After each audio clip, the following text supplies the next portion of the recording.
2012 সালের 9 ডিসেম্বর বিরোধীদের হরতালের ডাকে অস্থির ঢাকা। দর্জি বালক বিশ্বজিৎকে শিবিরের ট্যাগ লাগিয়ে নির্মমভাবে কুপিয়ে হত্যা করা হয়। সে সময় ইসকন কিংবা সনাতনী কোনো সংগঠন থেকে নিন্দা জানানো হয়নি।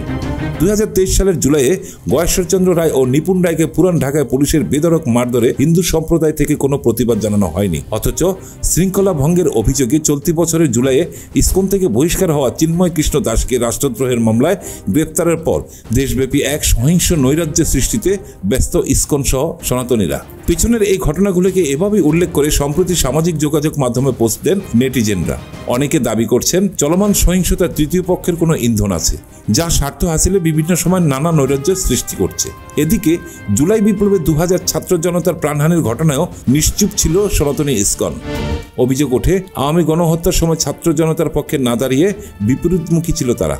বিভিন্ন রাজনৈতিক নেতাকর্মীদের দাবি, জুলাই আগস্টে ছাত্র জনতার গণ অভ্যুত্থানে পরাজয়ের পর থেকেই গভীর ষড়যন্ত্র শুরু করে আওয়ামী লীগ। সম্প্রীতি রক্ষায় দুর্গাপূজায় বিভিন্ন মণ্ডপে মন্দির পাহারা দিলেও তাতে কোনো কৃতজ্ঞতা প্রকাশ করা হয়নি। অনেকে মনে করেন অন্তর্বর্তী সরকারকে অস্থিতিশীল করতে সাম্প্রদায়িক দাঙ্গা বাঁধানোর যে কয়টি প্রচেষ্টা চালানো হয়েছে তার পিছনে বিতর্কিত ইসকন নেতা চিন্ময় কৃষ্ণ দাস ব্রহ্মচারী সরাসরি ইন্ধন থাকার তথ্য রয়েছে গোয়েন্দা সংস্থাগুলোর কাছে। এদিকে চিন্ময় দাসের গ্রেফতারে খোদ সরকারের পক্ষ থেকে পরিষ্কার করা হয়েছে। গ্রেফতারের ঘটনায় ভারতের পররাষ্ট্র মন্ত্রণালয়ের বিবৃতি প্রতিক্রিয়া মঙ্গলবার এক বিজ্ঞপ্তিতে বলা হয়, ভারতের এমন ভিত্তিহীন বিবৃতি দুই দেশের বন্ধুত্ব ও বোঝাপড়ার চেতনার পরিপন্থী।